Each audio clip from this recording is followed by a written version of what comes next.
Thank you. I have to put my glasses on, which means I can see my notes, but I can't see you. So, so as Paul said, thank you for the introduction. I have been at Surrey quite a long time, and I'm going to bring us back to basics of potholes and how we're using AI to do detection and order the repairs. So a bit about Surrey. Sorry, got to move this on. Thank you. It's quite an affluent county, I would say, part rural, part urban, like many. It's on the coast to capital route. It's very, very busy. We have diversion routes for the motorways, etc. We have a very high volume of vociferous customers, I'd like to say, challenging customers who do like to tell us where all our issues are on the network. So some of the challenges that we're going to talk about in a second include going into a new term maintenance contract. So that was quite difficult to get into and to try and do this exercise at the same time. I'm going to move on. So as I mentioned about the term maintenance contract, a different contractor, different ways of working, very different IT systems, which meant that even ordering a pothole repair, if you like, became really difficult. We have 14 highway safety inspectors across the network doing our statutory duty, but we also took on our own customer inspectors who respond to all of the road defects, should we say, as somebody said yesterday, not potholes, road defects and other defects reported on our website by the public. So we took on 4 customer inspectors to do this. I can't even tell you the volume of inquiries we get about potholes. When I say inquiries, I probably mean complaints. In February this year, we had over 9,000, and each of those should be verified by a customer inspector as they go out and about on their business. We probably thought that 40% of those were possibly duplicates. People don't tend to look at whether that defect has been reported before. They seem to think that the more they report it, then the quicker it will get repaired, regardless of any service level agreements we have. So we had a desire and a need for collaboration with AI, really, to start thinking, well, actually, what could we do that's going to be a little bit different, rather than be sending all these people across the county trying to keep up with that element of it. We really wanted to get to a position where we were embracing new technology. We've used AI for road condition surveys, etc., but this was a little bit different. We wanted to get into, could the machine, if you like, pick up the defects? Could it analyze them? Could it categorize them in terms of our safety defect matrix? And then, the ultimate is, can it then put the order in for the repair? And then it all becomes quite automatic. This was never something to replace inspectors, and I don't know about any safety inspectors, some of you guys may have, but they are an aging demographic. So I've probably got 3 retiring next year. So it does beg the question, though. We're talking about skills earlier, and I'm thinking, how do we get people to come in to be an inspector? Like, I have got a young girl who's about 28. She's our only female out of 14. So there's definitely a gap there, but can this AI also help us fill in some of those gaps if we aren't able to recruit? So that was one of our other challenges as well. Next one. So we were approached by a company called Ad Strategy about 4 years ago, who run free hackathons. So we engaged with them, and we did we called it a 3-day pothole sprint, which doesn't sound sexy or glamorous, but we spent 3 days in Dorking Halls in the heart of Surrey, and a lot of the invitees were local authorities, People like Connell's company is going to talk about anybody with AI technology, lots of different aspects actually, Streetworks, colleagues, etc. And we set out our main challenges, which were to how do we enhance our safety defect service, how do we make that more sort of productive, keep up with the times really, start to automate some of our processes. How do we also work out from our public reporting what are duplicate reports? Can we save time, money, productivity on making sure that we can find out what's there really and not be sent to the same thing 3 or 4 times. Also, we had the challenge of working out what were failed repairs. So we carried out this hackathon, which I must say was a real eye-opener for me. I'm not a technical person at all in terms of I'm going to say IT, that's how basic I am, IT or AI or anything. But it was really interesting what some of these people brought to the table. So we set out our challenges, and then the second day, the interested companies would put together a very brief proof of concept type thing. And then on the last day, we went through all those and decided which 2 or 3 we may take forward. So that all on the timeline, that was,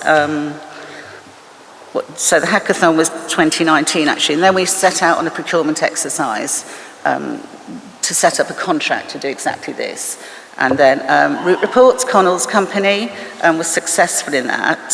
And that's kind of started our real journey. So the last year we have been, I think the first 3 months was all the data collection. So we had cameras on 9 of our highway safety inspection vehicles to just keep capturing all the images. Connell could give you more info on that technical side of it, but capturing all the images of our assets and trying to work out and teach the AI what constituted a road defect in terms of our matrix, etc.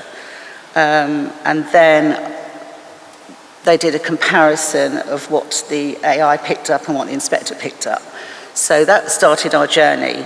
And then that translated into a keypad, which had 9 different defects on it, so the inspectors could press the defect it was, and then that continuous improvement of the process and comparison continued, really. So I'll hand you over to Connell, who will talk through the mechanics of it. Yeah.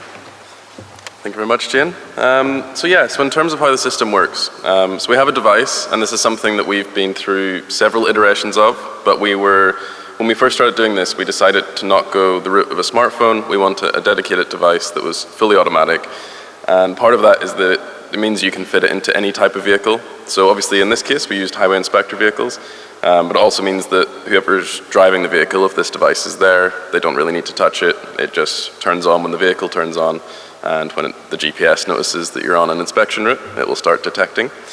So this device goes in the vehicle. We have a 4K camera fitted in the windscreen, and it basically uploads everything over 4G. All of the data is analyzed on the device, so everything it's sending up is already sort of ready to view, and it also anonymizes all personal information, so cars, people, number plates, so that's never stored. So GDPR was kind of sorted by doing that.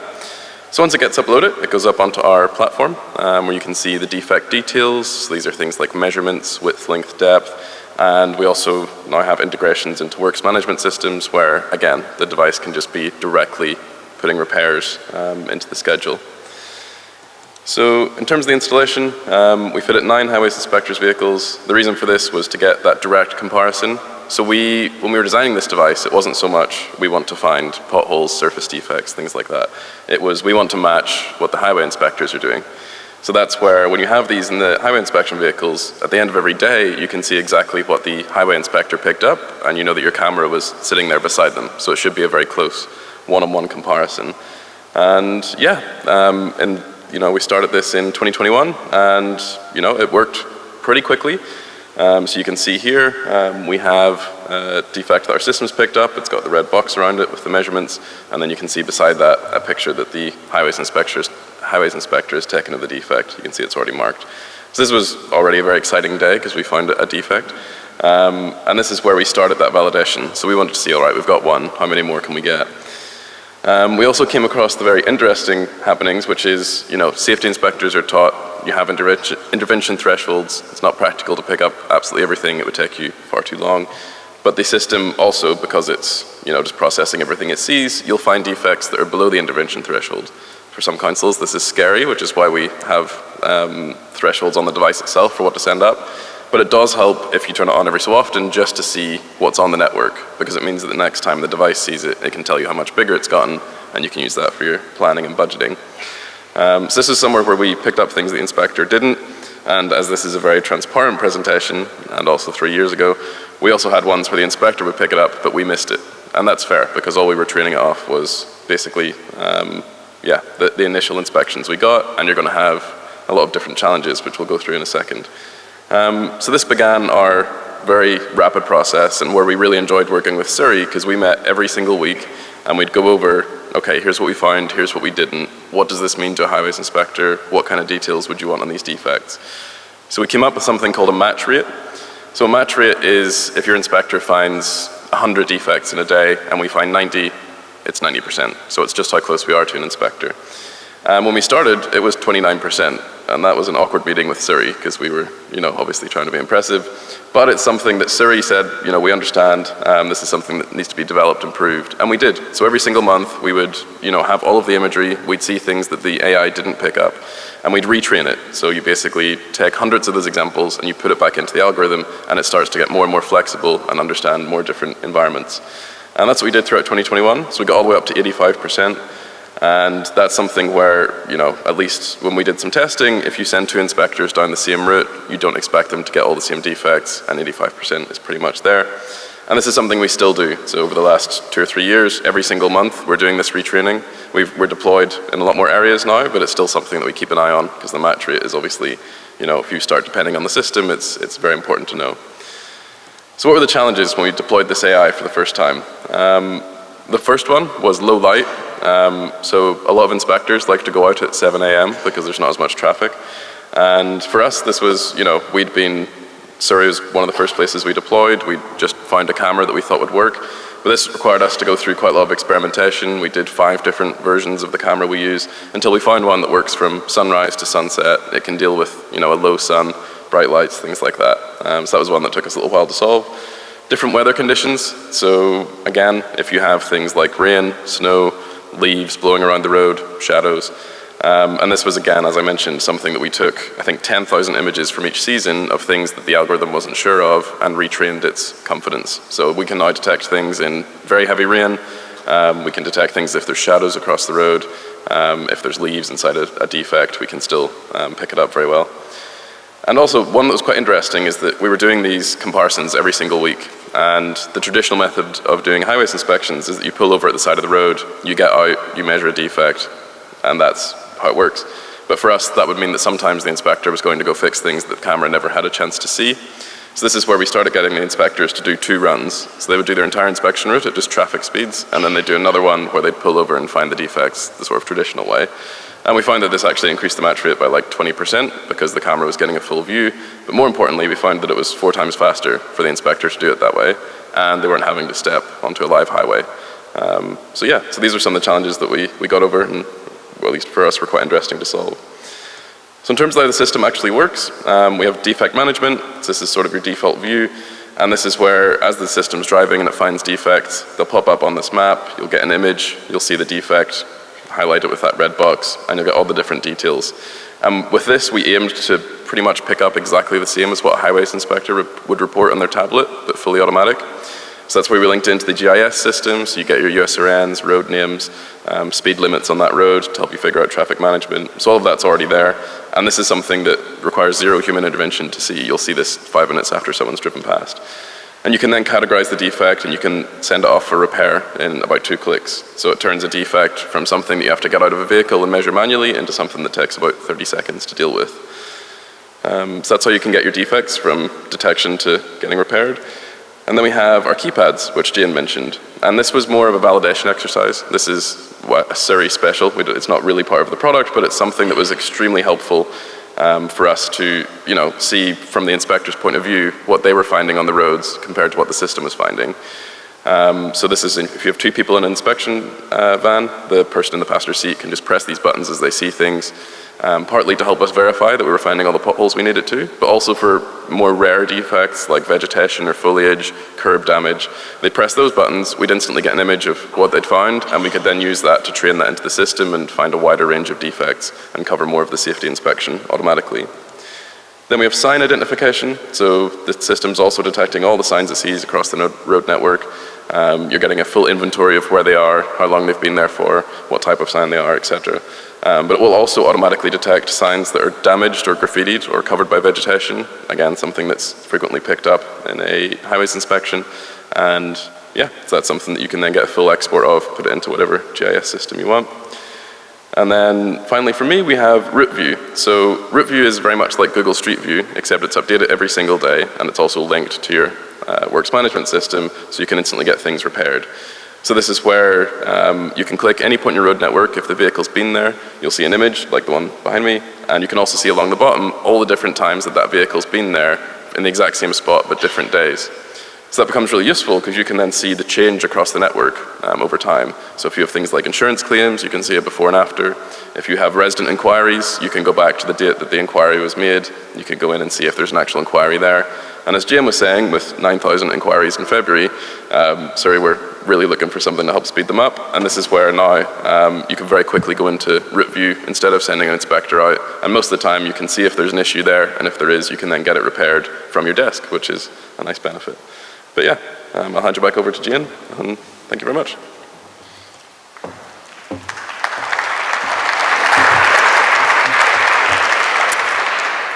Just a few words on next steps, really. We're not there 100% yet. We're still working through this. I think utopia is probably a big stretch, but one of the main aims really is that, especially with Route View, we can check our routes, we can be looking at constant live information as well. Before our customers tell us there's a defect, we want to be able to find that and repair it, as well as our statutory stuff. And I think that's really important for us. I think some of the other advantages of doing this are the massive help with insurance claims. And you have to keep, our sort of insurance people have to rely on looking at street history and photos uploaded, but now they can actually look at the live footage and work out, is that the same place? All of that kind of thing is really, really helpful for us. And ultimately, I guess it reduces the carbon footprint of having to send separate inspectors out to look at customer-reported defects. I don't think it will entirely replace the inspection regime. Inspectors still have a job to do. They have to do a lot of dynamic risk assessments. They obviously have to be looking up at certain defects for vegetation and signs, down on the ground for lines and footways. But I do think it can enhance that service and possibly replace a little bit of it. As people retire, we might find that it's, we can't recruit, so therefore we will probably try and rely on this a little bit more. I think that's it from us. Thank you.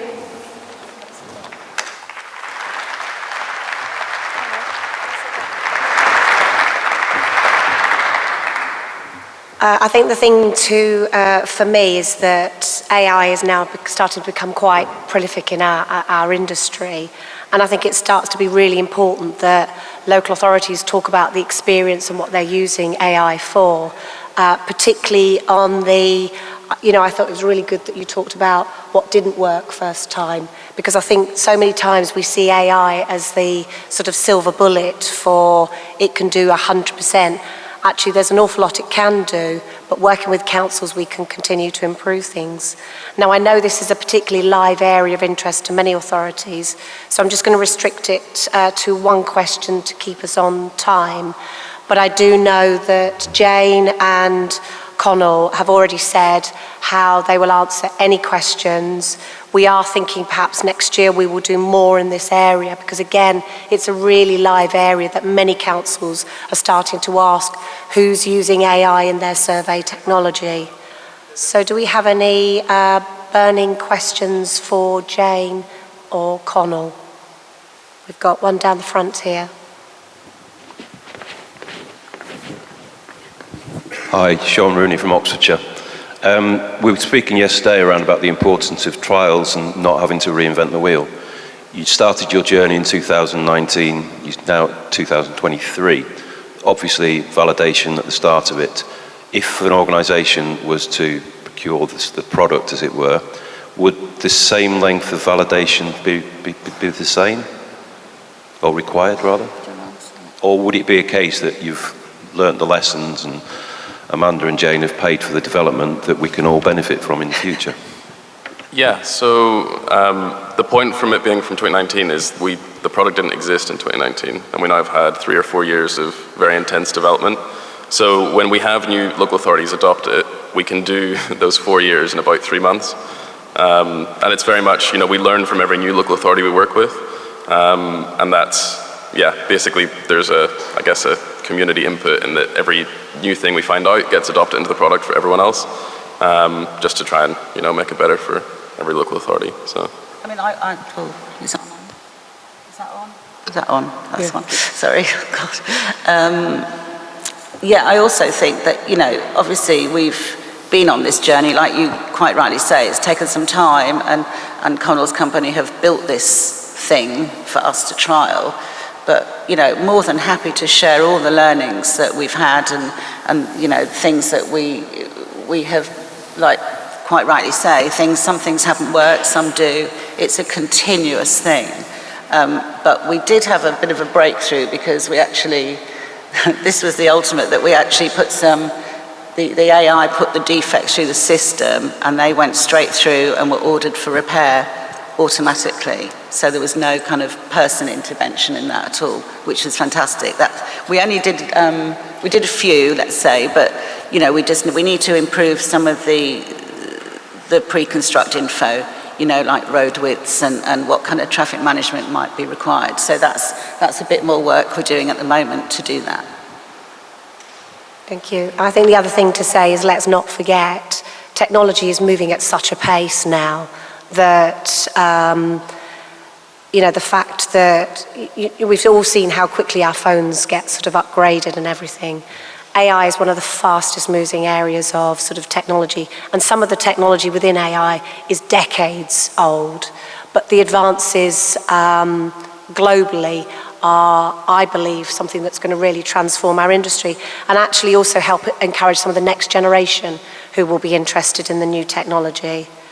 Unfortunately, we don't have Carl from East Riding of Yorkshire. Unfortunately, he's got flu, which is going around somewhat. But linking through with sort of innovation, AI, technology, after the lunch break, we've got Darren, who many of you will be waiting with bated breath to hear more about some of the funding that's going to help with transport technology, traffic signals, AI, and so forth. But also I would urge you to stay for Stuart Dick from DFT, who's talking about quantum computing. You guys might think it's got absolutely nothing to do with you. I'm telling you now, you need to pay attention because that is going to hit our sector pretty fast. Dr. Joanna White from National Highways, who is part of our Infrastructure Innovation Board. Jo is a fantastic person, and we're going to be doing a lot more work with National Highways about bridging that gap between innovations and technology in National Highways and innovation and technology in the local road sector. And then, of course, we've got Laura talking about the update with the road condition, which again is an area which is rife with AI and new technology coming in. And I know there are many different local authorities who are using different technologies. So again, it's worth staying to listen to the panel that are talking from different local authority perspective on how the technology there being used is being, I guess the challenge for TRL colleagues is amalgamating that. And Alex is here from TRL, I'll just point Alex out there in the audience, who has got the really, really tough job of a very fast moving market, but yet how do we sort of make sure we have consistency of standards?